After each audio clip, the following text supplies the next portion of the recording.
उत्तर प्रदेश में अलीगढ़ जिले की खैर विधानसभा सीट को लेकर घमासान तेज हो गया है। यहाँ से बीजेपी के अनूप प्रधान वाल्मीकि विधायक थे। हाथरस लोकसभा सीट जीतने के बाद उन्होंने विधानसभा से इस्तीफा दे दिया और ये सीट खाली हो गई है। देखिए रिपोर्ट। उत्तर प्रदेश में अलीगढ़ जिले की खैर विधानसभा सीट से बीजेपी के अनूप प्रधान वाल्मीकि विधायक थे। हाथरस लोकसभा सीट जीतने के बाद उन्होंने विधानसभा से इस्तीफा दे दिया और ये सीट खाली हो गई।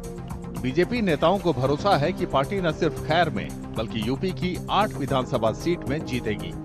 चुनाव आयोग ने मंगलवार को उपचुनावों का ऐलान किया है। नहीं, बीजेपी जीतेगी ज्यादातर सीटों को।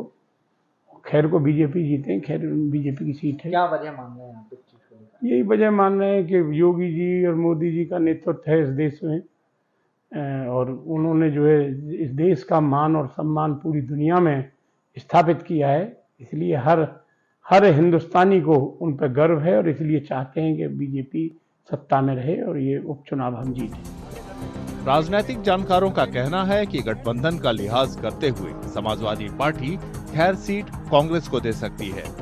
पिछले चुनावों में ये सीट एसपी के लिए कमजोर साबित हुई थी।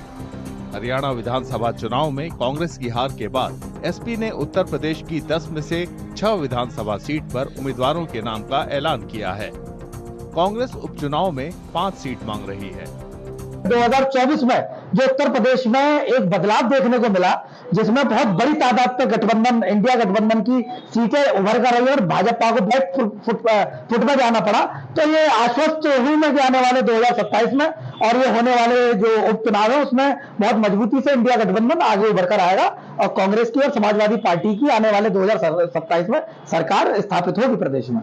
देखिए, यूपी के अंदर तो अभी समाजवादी पार्टी ही अभी नंबर 1 पर है, क्योंकि अभी लोकसभा का जो चुनाव हुआ है पूरे राष्ट्र की पार्टी तीसरे नंबर की बढ़ के उभरी है और कभी भी सत्ता के लोगों ने कभी नहीं सोचा था कि भैया अखिलेश यादव जी इतनी सीट समाजवादी पार्टी के लिए आ पाएंगे।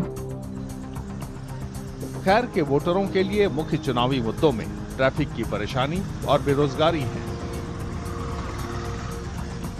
खैर में मुद्दे ये है, सबसे पहले तो एक जाम का मुद्दा है, लेकिन हम कहीं भी जाते हैं तो खैर क्रॉस करने के लिए आधा से 1 घंटा लग जाता है और सबसे बड़ी समस्या खैर के अंदर इलाज की भी है। अस्पताल में जाने के लिए भी टाइम लगता है। अब वहां से हम जाते हैं जैसे अलीगढ़ के लिए, अलीगढ़ में बेहतर सुविधाएं हैं। अगर वो बेहतर सुविधाएं अगर हमें खैर में मिल जाएंगी तो लेकिन हम अलीगढ़ क्यों जाएंगे जब हमें खैर में सुविधा अच्छी मिल जाएंगी। मुद्दे इस बार है, सबसे पहला मुद्दा है रोजगार का। युवाओं के लिए रोजगार नहीं है, नौकरी करने के लिए बाहर जाना पड़ता है। किसान बन के यहाँ खेती वगैरह करना पड़ता है हम लोगों को और कमाने के लिए हम लोग बाहर जा रहे हैं। पहला मुद्दा ये है। दूसरा मुद्दा है कि हम लोग जाम की व्यवस्था से जूझते हैं। यहाँ पे जाम की व्यवस्था अक्सर बहुत बुरी हालत रहती है यहाँ पे, जिससे काफी परेशानी होती है। जो हम 15 मिनट में निकल सकते हैं वहाँ घंटों लग जाते हैं हमें जाने में। सबसे बड़ी समस्या है जाम की। दूसरा हम मांग करते हैं यहाँ पर जो है कन्याओं के लिए कन्या महाविद्यालय होना चाहिए। स्वास्थ्य विभाग की जो हमें जो है अलीगढ़ अपने जो स्वास्थ्य विभाग का जो हॉस्पिटल है वो बहुत छोटा है। यहाँ जो है कोई डॉक्टर भी नहीं बैठते हैं, इसलिए हमें अलीगढ़ लेके जाने पड़ते हैं। हमारी यह भी मांग है यहाँ एक बड़ा अस्पताल भी होना चाहिए।